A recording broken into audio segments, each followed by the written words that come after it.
The first thing he did on this day was to create an expanse that separated the waters above the earth from the waters that were on the earth.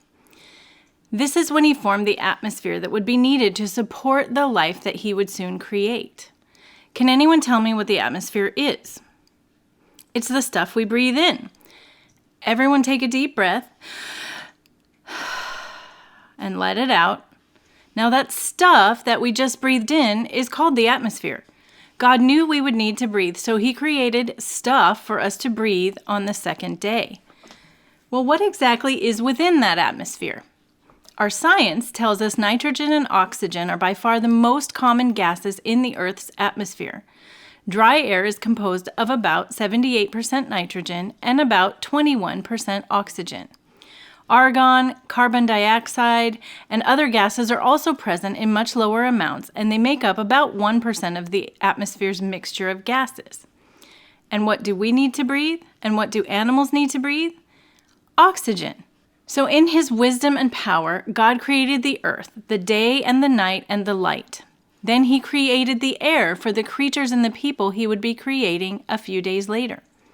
We also see here that there was evening and there was morning, a second day. So we have 2 days done. Let's read what happened next. Genesis 1 verses 9 and 10. Then God said, "Let the waters below the heavens be gathered into one place, and let the dry land appear." And it was so. And God called the dry land earth, and the gathering of the waters he called seas. And God saw that it was good.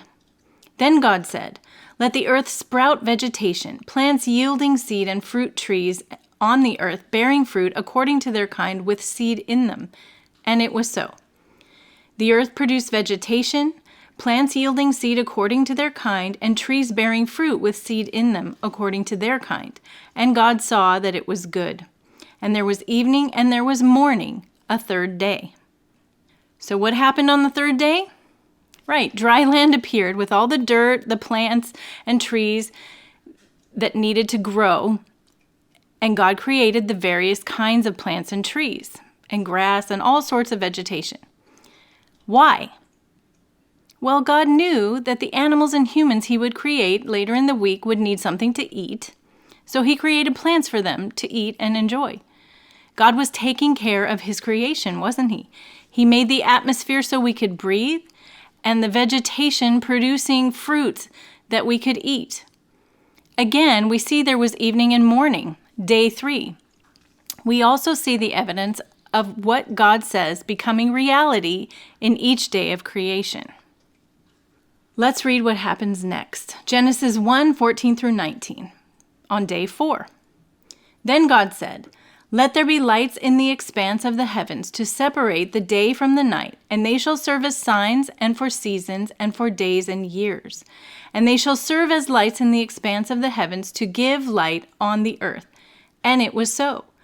God made the 2 great lights, the greater light to govern the day and the lesser light to govern the night. He made the stars also.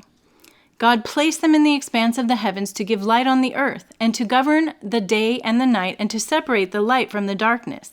And God saw that it was good. And there was evening and there was morning, a 4th day. Why did God create the sun, moon, and stars on the 4th day? Especially because he was already the light. Again, he did it for us. The sun gives us light and warmth during the day, and the moon gives us light during the night. The stars and the planets mark off signs and seasons, although the seasons we have today are probably more extreme than they were in the beginning. In fact, God not only created the stars, but he also gave them names. Let's read in Isaiah 40:26. "Raise your eyes on high and see who has created these stars, the one who brings out their multitude by number. He calls them all by name. Because of the greatness of his might and the strength of his power, not one of them is missing." The Bible also talks about God's power over the stars in Job chapter 38. Can you tie up the chains of Pleiades or untie the cords of Orion? Can you bring out the constellation in its season and guide the Bear with her satellites? And in Psalms it tells us that the heavens declare his glory. The heavens tell of the glory of God, and their expanse declares the work of his hands.